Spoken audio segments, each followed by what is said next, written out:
this week's edition of the 941 Sports Zone. I'm John Mussone here in my private office, the expansiveness of my private office here at Douglas Jeep's new indoor showroom for their used car lot. And it's a beautiful location, beautiful spot.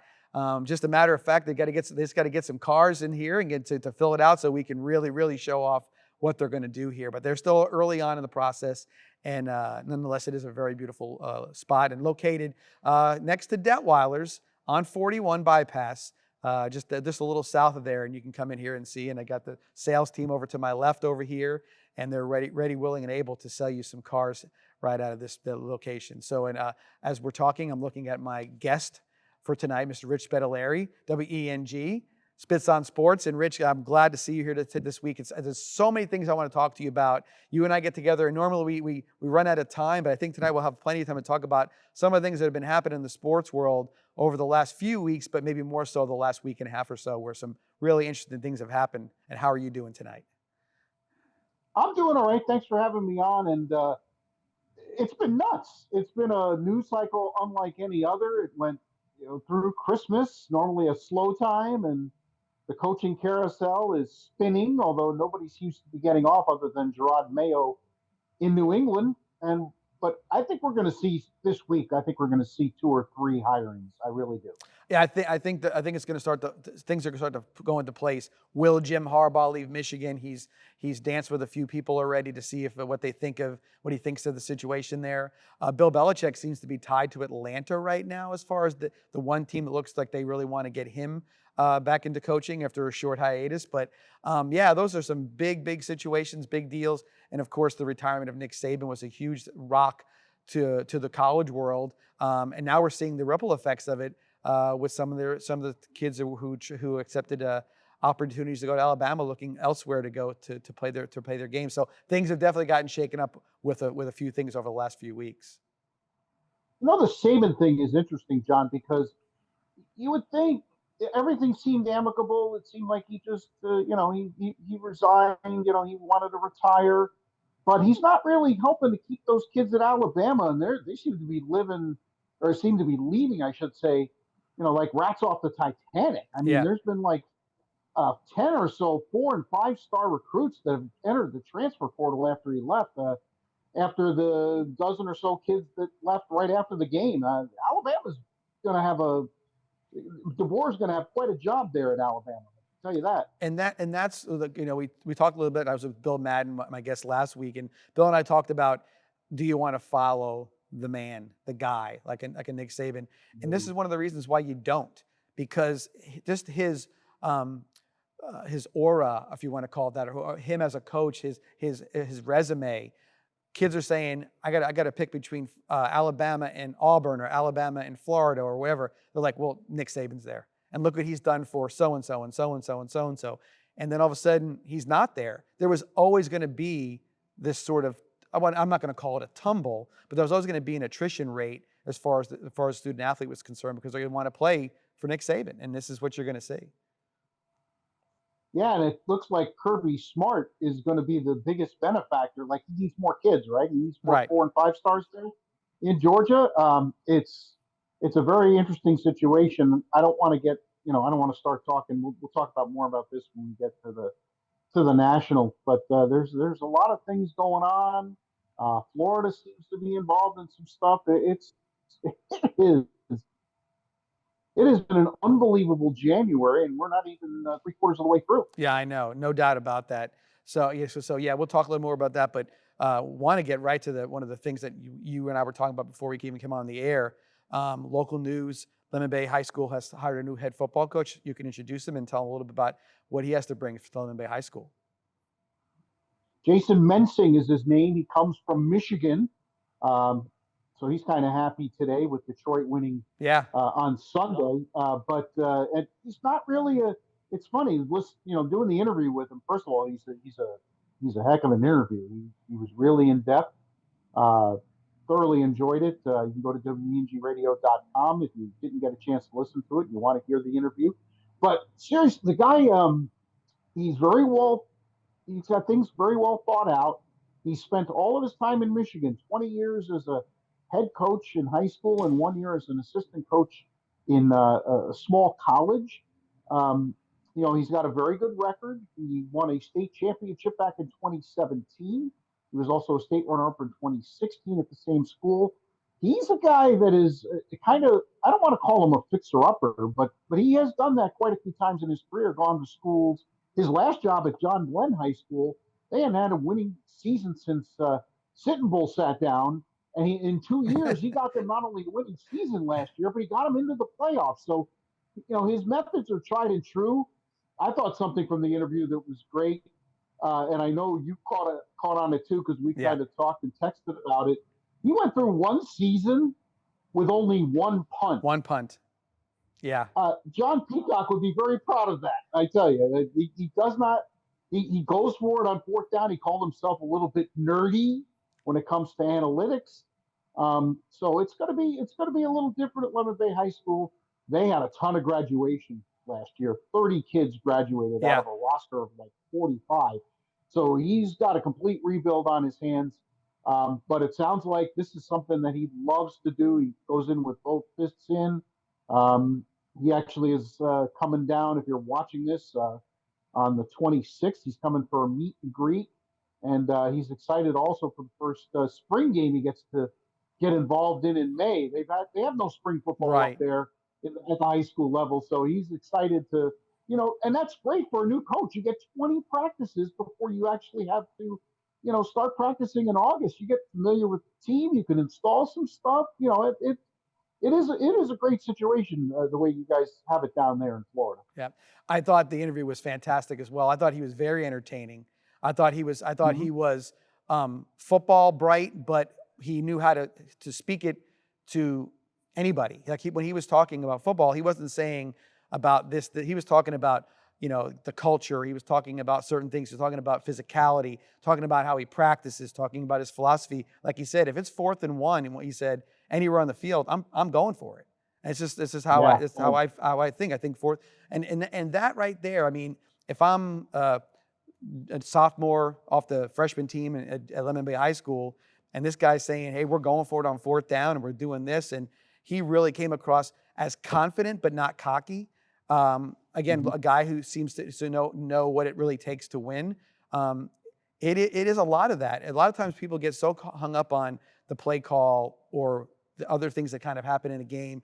But really, it is about sort of cultivating that culture, that the winning formula, how things work. Trust me, this will work. And then believing in the team as well, which is, I mean, going for it on 4th down, for as much as, like I said, John likes to do it. And by the way, John does know about that one punt only. I spoke to him about it.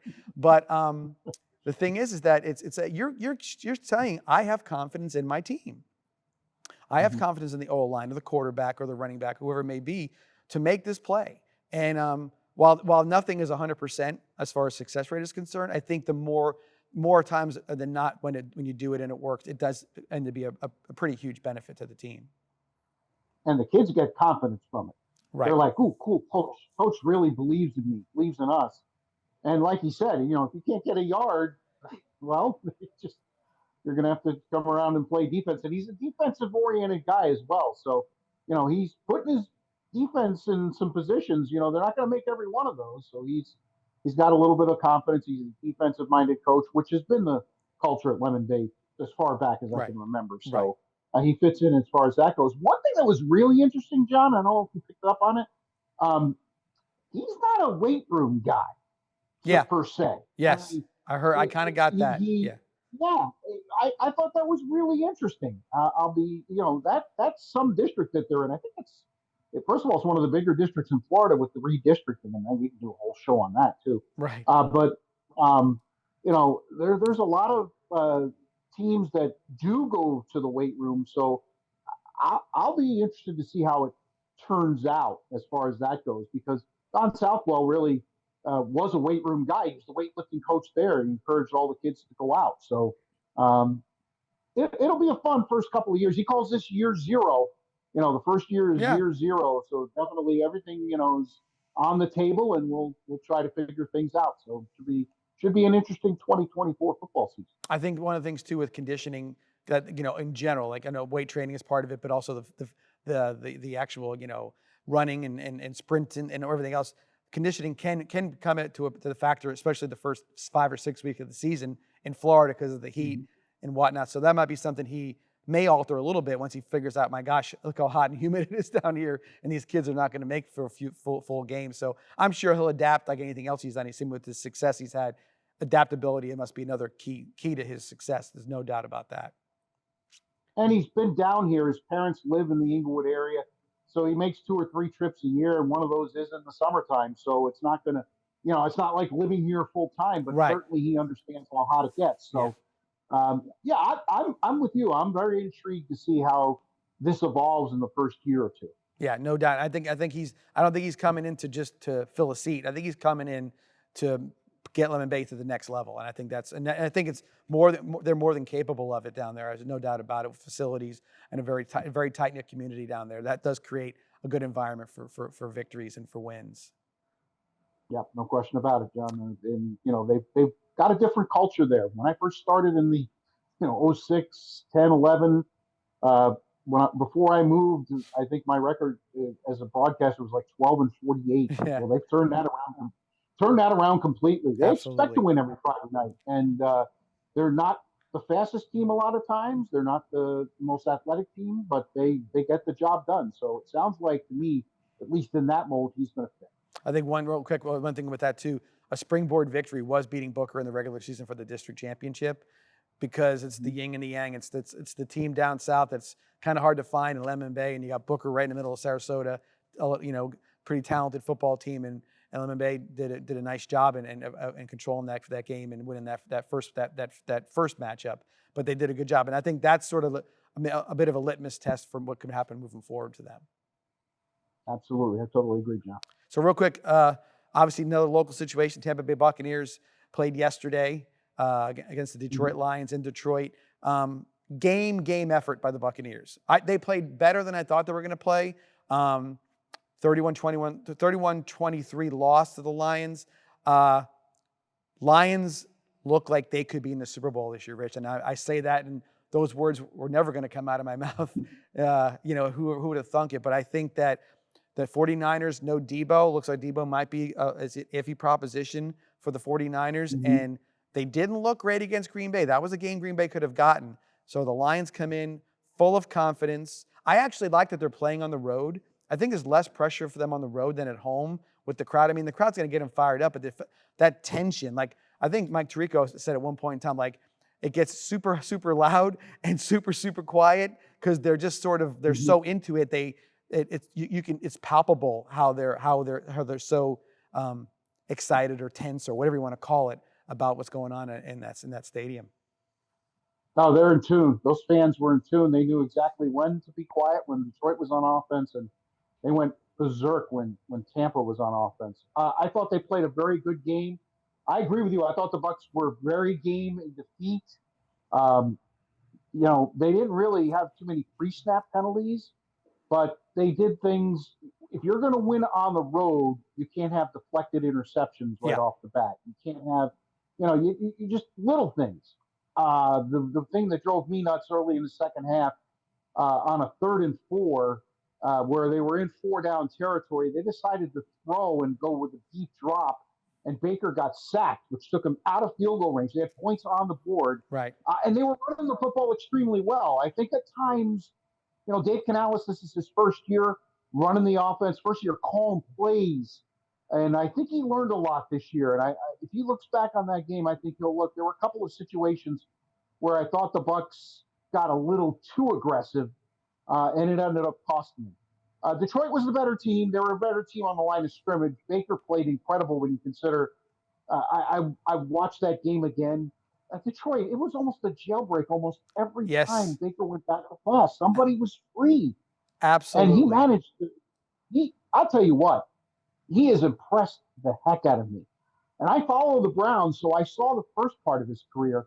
He's a completely different guy. He's totally matured. And I would be stunned if the Buccaneers don't throw him something into the neighborhood of 3 for 95 or maybe 3 for 105 or 4 for 125 with a player option on the end. I think he's earned it. and I think he grasped the offense, and I think he needs to stay for the cohesiveness of the team That's to stay together, because I think you have no chance of keeping Mike Evans unless Baker big. Mayfield stays. I was waiting for you to finish, and I was going to say is that he keeping Baker is cohesiveness. I think people will stay. I think they're going to build on this. I think they're in a division that's entirely gettable. You still got Carolina picking up the pieces, and Atlanta with the new coach and whatever. So you've got all these situations. You can get. I like the 3-year deal with Baker too, because it's he's had a great year. Has he faltered before? Yes, but I think is enough to give him the right amount of money and the right amount of years where he'll prove out to be I think is going to be a better than average quarterback. He showed he could be this guy in Cleveland. He just couldn't keep it consistent. And now him being there, he's saying the right things. He's a team leader. The guys seem to like him. If he stays, the Bucs will win the division. The Bucs will do another run in the playoffs, barring injuries and whatever else that may go along with all that stuff. But there will be a factor in the NFC next year if Baker's back. Yeah, I think the division, it's interesting because New Orleans, they were right there. But again, they're in salary cap hell still while the Buccaneers get out of it at the end of this year. They shed all of that dead money, and they're going to have plenty of money to sign players. Atlanta's the wild card to me. If they get somebody like a Bill Belichick or a Mike Vrabel, and they get maybe somebody like a Kirk Cousins to go down there and play quarterback, because they've got plenty of talent in Atlanta. They did the right thing by getting rid of their coach. 7-10 with that kind of talent is almost criminal, especially losing at Carolina. He looked out of sorts at the end of the year. Like he didn't know which way was up. He was getting frustrated in situations, and you can just see he wasn't prepared to be the head coach of that team, and it showed in the record. So I think that's right, no doubt. But yeah, Bucs next year going to be an interesting story. So it'll be interesting offseason too. See what plays out with Baker and with some of their free agents for sure. Yeah, I would say Evans is 60% signing here. I agree. Does he want to go into the ring? I think Levante signs again. I think Devin White is gone. He only played 14 of 73 snaps yesterday. That's how far he has fallen out of favor. This guy was arguably the defensive MVP of Super Bowl 55, and he's on the field for 14 snaps. And in the drive that he was on the field the entire time, Detroit went right down the field and scored. He's just, unfortunately, I don't know what it is. I don't know if it's just injuries or if he's just, he's already written his ticket out of here. But, KJ Britt's a nice linebacker, but he doesn't have Devin White's speed. Right. He can't cover like Devin White, and yet he was the choice. And Todd Bowles is a guy who's been criticized for staying with guys too long. And he did stay with White for the first 9 or 10, 11 games. But I think he realized that KJ Britt was a better option, and he got off of that. And Devin White, of course, has slicked all of his social media. He's already got one foot out the door. But they've got to make some. To me, the offensive line and an edge rusher. Those are two things that this team has got to address in the offseason, because the offensive line played better. But again, you watch that Detroit game, there was 3 guys all day long. Right. And Baker's gameness was the one thing that kept him in the game. Yep, no doubt. All right, with that, Rich, we'll take our first break of the night. Got to give a little shout out to our sponsors again. Douglas Jeep supplying me this mammoth office that I can work out of for this evening, and of course, Truly Nolan for our What's Bugging Me segment. I really maybe I like it more than anybody else, but I like the What's Bugging Me section because I think it really kind of makes everybody think a little bit, and me as well, because I'm like, okay, that does bother me. I didn't really realize it was bothering me that much. So thanks to them for letting us vent and give us an opportunity to express our opinions in regards to things that maybe aren't the most favorable things in our lives or in our minds, whatever that may be. So anyway, we'll take a break real quick one, come back, recognize our sponsors, and come back and talk a little bit about some basketball for a quick break in between our other segments. So be right back here at Douglas Jeep with Rich Spedalari right after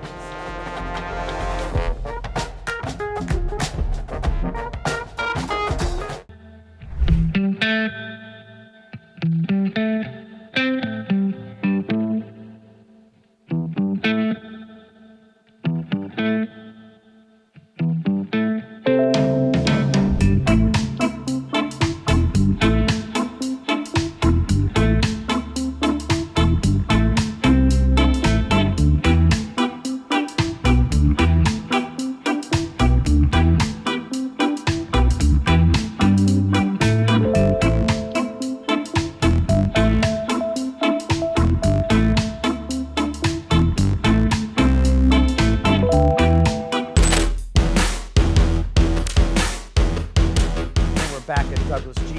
for the second half of our 941 Sportszone show tonight with Rich Spedalari. And Rich, we talked about Lemon Bay, we talked about the Buccaneers, but let's talk about a little basketball around the state of Florida. The Big Five, let's go right there. It seems as though there's been an improvement from USF to UCF to Florida to everybody overall as far as the level of college basketball in the state of Florida. Do you see the same thing I'm seeing, or just are we just having a little anomaly here? What do you think? Well, definitely an improvement for USF. Amir Abdur-Rahim has done a nice job with that club. They got a signature win Thursday night in Memphis. They were down 20, came all the way back and won that game. They won against Wichita State at home Sunday afternoon. So that the one thing about young teams, you got to follow up that big win with another win. Wichita State was winless in the conference. That was a game they had to have, and they found a way to win. They didn't play great, but they found a way to win. UCF went to Texas, pretty controversial game last Wednesday night. They hooked the horns, and then they went horns down. And Texas coach Rodney Terry was quite offended by that. And just so now the Barbs have been going back and forth. I have kind of a little inside there. Sean Huber, a couple of his kids are actually assistant coaches on the team, so he's been kind of giving me the back and forth on that. But certainly a nice win for UCF. All the teams seem to have USF is 12-5 overall, UCF 11-6, Florida's 12-6 after getting thumped by Tennessee last week. Nice win Sunday against Missouri on the road. That was a nice win for Florida, and they're sitting at 3-3 in the conference. Florida State struggled out of conference, had some really bad losses. I think they lost to Stetson, who's pretty good this year, but still, you can't lose to Stetson when you're Florida State. You can't and lose yet that they're game. 5-2. They're tied for second in the ACC. Exactly. Yeah, they're 11-7 overall, but 5-2 in the ACC. In Miami, they went down to Miami last week again on Wednesday night. Got themselves a nice road win against the Hurricanes. Of course, the Hurricanes, a Final 14 from a year ago, struggling a little bit. But everybody's right there. Somebody, one or two of these teams have to go on a heater, in my opinion, to kind of lock up a bid. But they're all right on the fringe. Yes. Of getting NCAA bids. You got to start running some. Got to start running some wins together, putting some wins together. But certainly the basketball. I know we're in a football crazy state, and I'm sure people are watching the podcast going, "You're talking basketball?" Yeah. Yes, that's that orange round thing. But exactly. Actually, this thing has great talent. It really does. It always has. But they put so much into the football programs here. Sometimes it gets left behind. USF is who I'm impressed with the most. First of all, their football program. What a job Alex Golish did, getting them 7 wins and getting them a bowl win. They just went out and smacked Syracuse. Kind of bowl win that you can really carry you into the spring and into next year. And now the basketball team, which has been down for so long, playing extremely well. That's the team to watch. I know they're not in a Power 5 conference, but if they can get to 20 or 21 wins, do a nice job in the AAC tournament, they could be around. They could be a factor. No, I totally agree. And like I said, I thought it was fun to watch some of the games this week, seeing them make some really nice. I mean, some nice wins and some nice things that you're looking at the crawl and we watch an ESPN. You're like, well, look at that. That's pretty good. And so I'm looking forward to seeing how many of the 5 get in. And you're right, some winning streaks and some tournament runs will really help the process out. But just a little excited about that. And hey, Florida won 2 national championships, back in the day, 06, 07 back in the day. So it's not unprecedented, but it's something that I think Florida as a whole is very good talent-wise. I just think a lot of their talent's always just left the state, but now there's reasons to stay if Florida State, Miami, Florida, all those different schools are playing well. I agree. And the coaching situation have kind of stabilized. Jim Larinaga has been at Miami forever down there. Leonard Hamilton, a couple of tough years. It's funny, 2020, they were the favorite to win the national championship when COVID hit. They were the number 1 team in the country, and it wasn't close. I think they only had 2 losses and they've struggled since then. Yes. But finally, I think Leonard's got things going in the right direction. I talked about Abdur Rahim and USF. Johnny Dawkins doing a tremendous job at UCF. He's been there for a while now, the former Dookie. So, it is fun to watch. It is fun that they're competitive for the most part. So it'll be a fun, next 6 weeks, because believe it or not, March is right around the corner. That's why I even brought it up. I'm like, because you're going to look at this and you're going to say, well, wait a second. We're 2 weeks away from the tournament, and this is going to be. That's how fast the basketball season goes by. So I wanted to give it at least a mention before we got too wrapped up in Super Bowl and everything else is going to come up here in the next few weeks. That usually dominates every bit of the sports cycle for sure. So, and by the way, that's where we're headed right next. We're going to talk a little national stuff and talk about the weekend winners. We obviously talked about the Buccaneers losing to Detroit, but the 49ers over the Packers, the Ravens handily over the Texans. And then the game everybody talked about last night, maybe more because of Taylor Swift and Jason Kelce going bare-chested and everything else that went along with the game last night. But the Chiefs beat the Bills, and it was one of the more entertaining games, maybe the most entertaining game of the year. I think the drama, I think the stuff, the extracurricular stuff, the fact that they were playing in Buffalo at night, a home game against the Chiefs, I think it really lent itself to the drama and it lent itself to a very, very, very exciting football game last night. I would agree with you, but I got to be honest with you. In the second half, I was rooting for Buffalo. We have some ties. Former Southwest Florida resident Sal Capaccio is on the Bills sideline there. I never got the impression that the Bills were going to win the game in the second half. I thought Kansas City, even though it was back and forth, I thought Kansas City was in control. They made a bonehead play after the fake punt that didn't work for Buffalo. They tried to run a wide receiver into the end zone on the goal line from the 2-yard line. That could have blown up in their face. Now, the Hardman fumble kept Buffalo in the game. Everybody's talking about Tyler Bass missing that field goal. He hits the field goal. John, there's a minute 40 left. That was number 15's on the other. You don't think that Mahomes get in the field goal range at a minute 40? Come on. Absolutely. That's exactly what I said. I said there was that guy's going to get a lot of the vitriol and people are going to be mad at him. But no, that was a mishandled drive. And I'll say this to you. You're right. I went into that game thinking the Chiefs were going to win, and everything I thought was going to happen kind of happened. I think Josh Allen's a very talented guy, but he takes on so much, and I know sometimes he has to, and it's not heroic, but it's noteworthy that he does this stuff. But until he can figure out a way to be the distributor of the ball instead of the guy who just, he's the point guard who scores 45 points and has 6 assists. You know what I mean? The game goes on, you're like, man, he almost took us to the he's Allen Iverson of the NFL at this point. And you're only going to go so far with that. And the Chiefs, Mahomes he's everything to the Chiefs, but he's not doing it. He's making throws, he's getting guys involved. He makes other players better.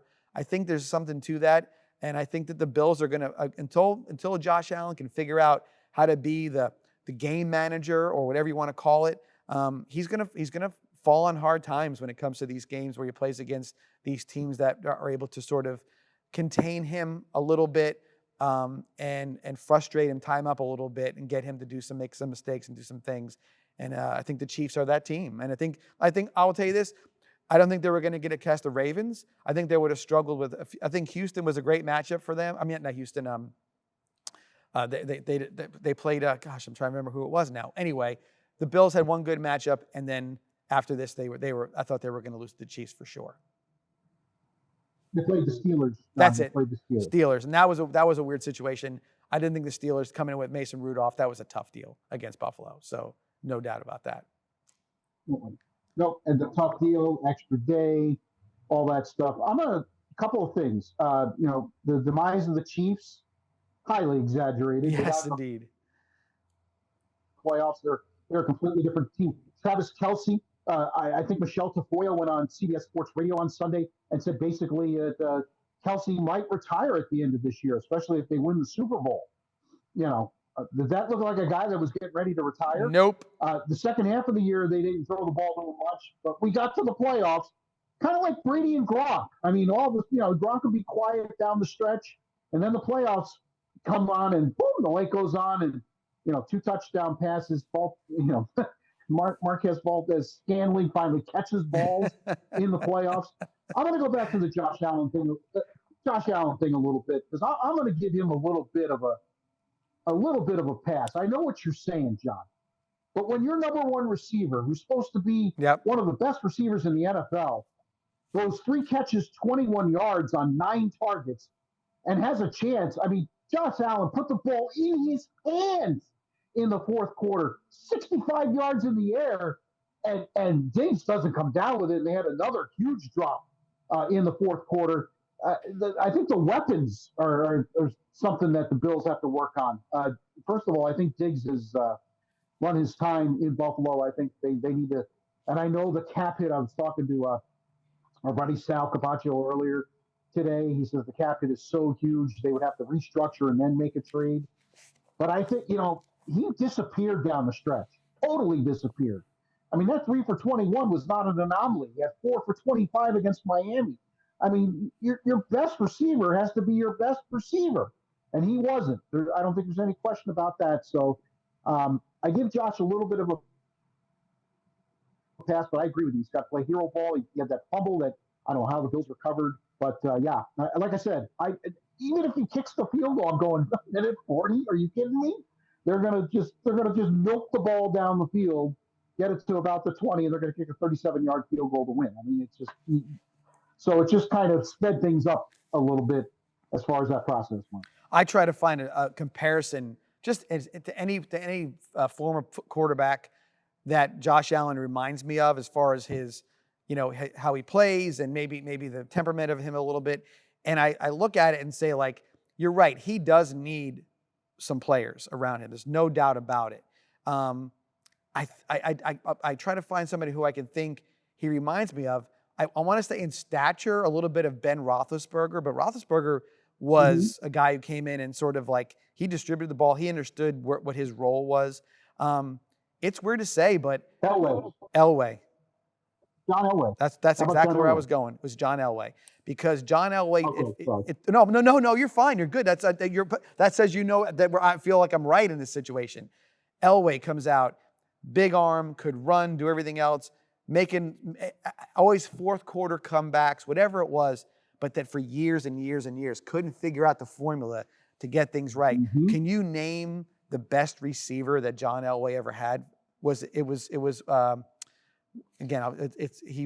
number 80 for the Broncos. But I'm saying 80. Oh, you're thinking, I thought number 80, but yeah, we can't name right. They're not household names. It didn't exist. So there weren't great players. The end of his career, it was a struggle down the stretch. Right. And then when you look at it, because I got into a conversation with somebody about Super Bowl quarterbacks, and Roethlisberger, had that terrible Super Bowl against Seattle. They won Super Bowl 32 despite John Elway against Green Bay. Right. He was not good in that game at all, but he had the people around him. He had Terrell Davis.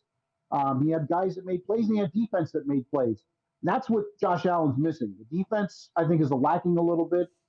And, Diggs. Gabe Davis is their number 2 receiver. He was inactive for the game. He's been hurt. So you got your 2 best weapons, 3 catches, 21 yards. You're not going to win especially against Kansas City.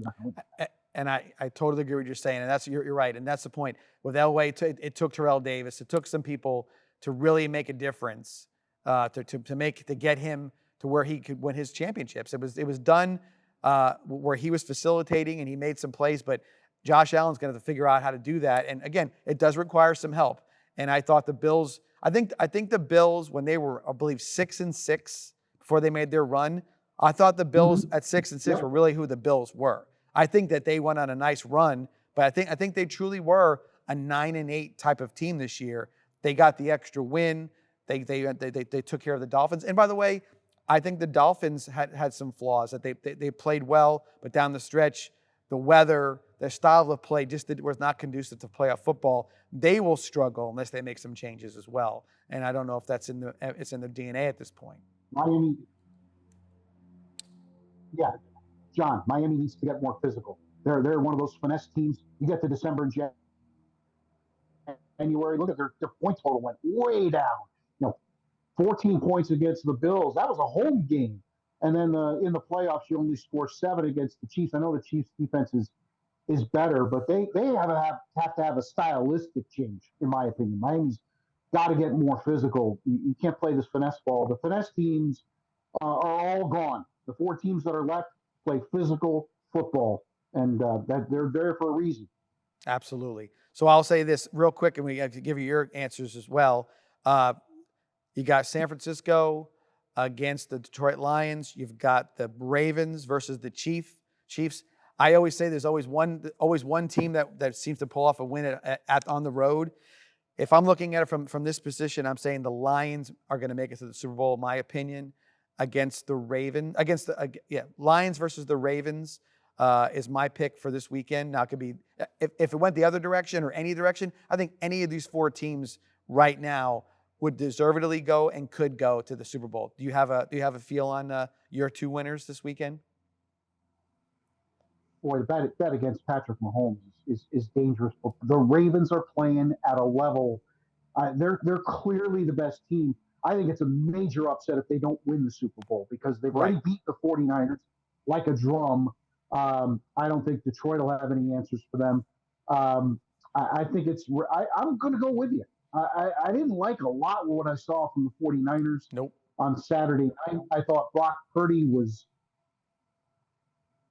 very skittish in the pocket. I know he doesn't like to play, with a wet ball, but I saw some things that I didn't like. Their defense is first rate. That's going to be some slugfest. But I'm with you. I think it's Ravens-Lions in the Super Bowl. I completely agree with that. And I think that'll be just for the fact that the Lions are there. I think it's going to be a really, really interesting lead up to that. I think the Lions will give the Ravens a game because they're going to play physical.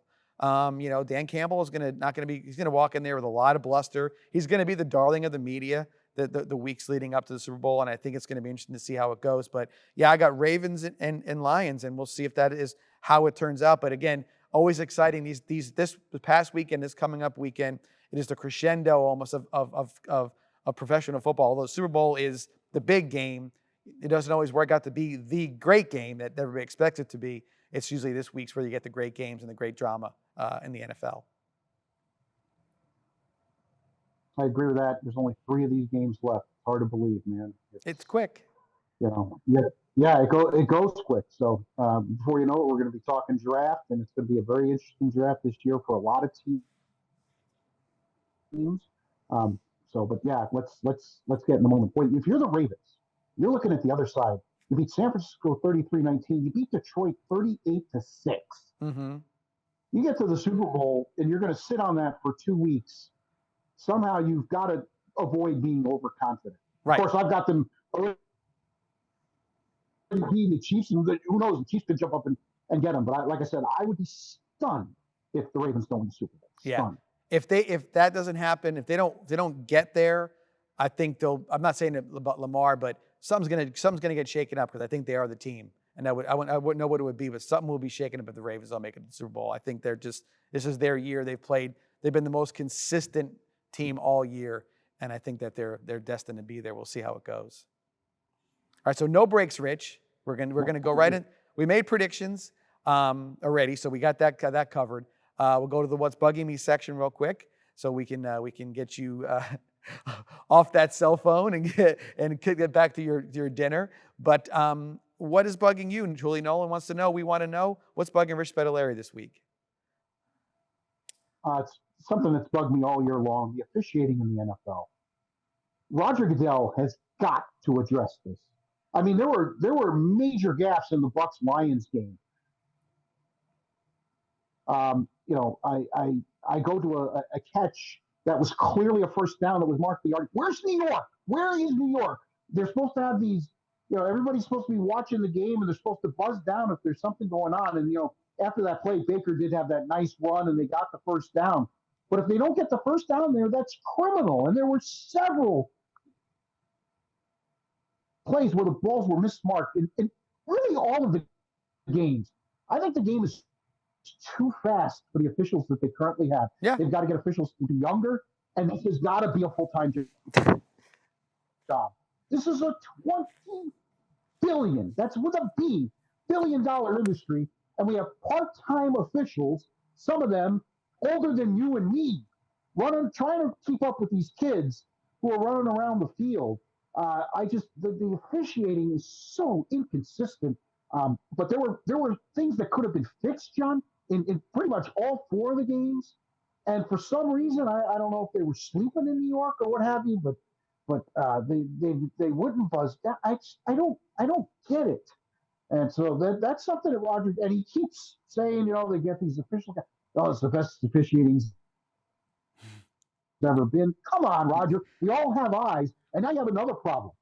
Gambling's legal in 33 states. That's a problem. Right. Because a lot of people look at this and go, boy, that looks really. I got one friend of mine that constantly,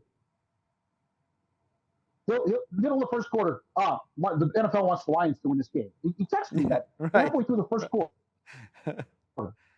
And if he's seeing it, there's other people that are seeing it. So that's what's bugging me, John. Okay. Here's what's bugging me. Okay, the fact that, and this is a kind of a recency thing, but what just happened kind of got me. But why is it why is it allowed? Why is it okay to rush the court on a basketball game in college basketball when you beat the number 2 or the 5 or the whatever team in the country?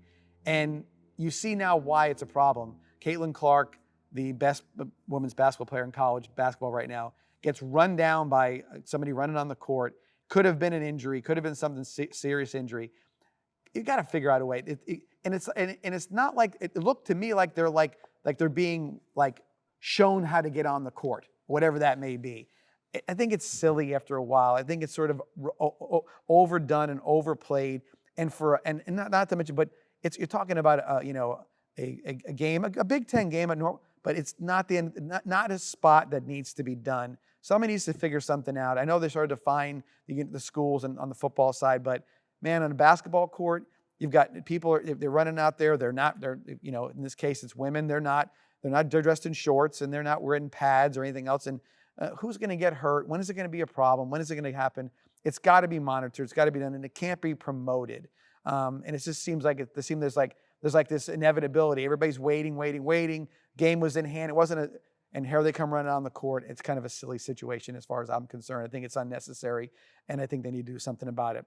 One other thing I was going to say, it's sort of a mild, it bugs me, but it's not like I'm not over the top in regards to why it bugs me a little bit here and there. But you mentioned about officiating in particular.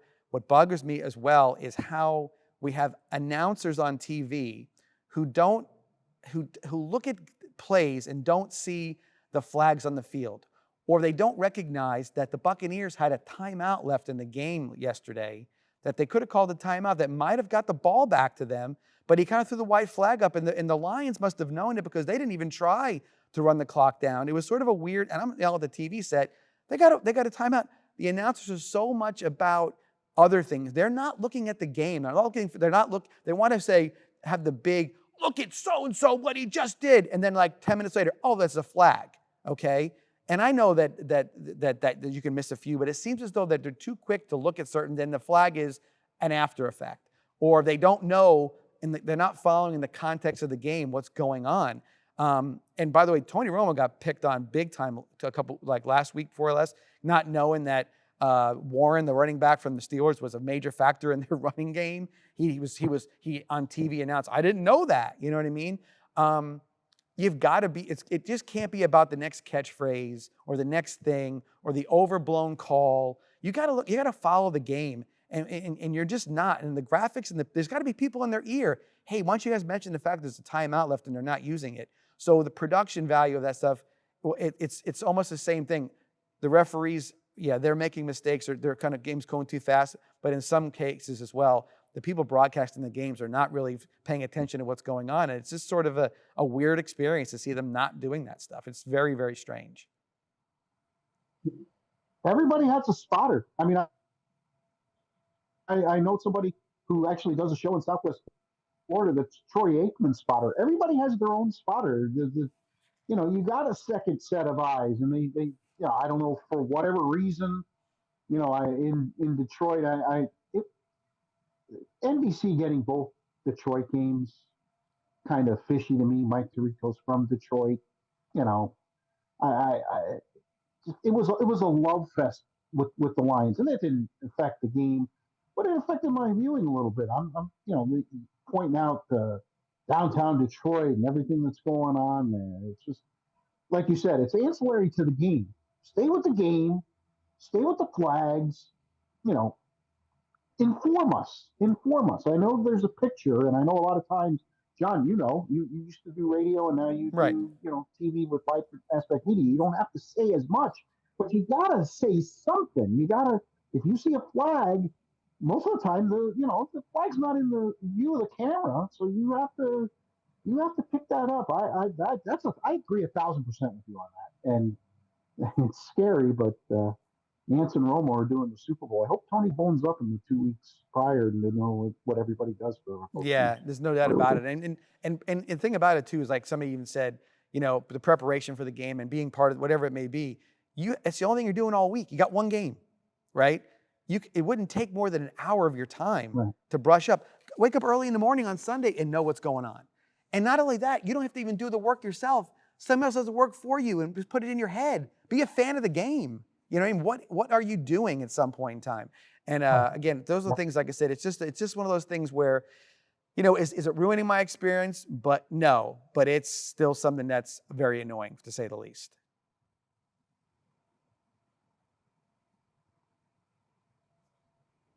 So I think we may have lost Rich. I agree. Oh, there he is. Okay, with that. All right, Rich, I'm going to let you go. What are you making for dinner, by the way, before I let you go? Anything good? Pork loin, mashed potatoes, and corn. Wow, that's a hell of a Monday night dinner there, buddy. Usually Monday's leftover night. You're going full out. All right. All right. Well, I'll check in with you during the week and see how it went. All right, you got it. All right, with that, thank you, Rich. It'll go good. I'm making it. All right, buddy. We appreciate it as always. Thanks for joining us. That's Rich Spetaleri, WENG and Spits on Sports, joining us tonight on 941 Sports Zone. And thank you guys for watching the 941 Sports Zone. For Francis Haynes, the guy behind the camera, I'm John Mussone. Thank you for joining us this week. See you next week on the 941 Sports Zone.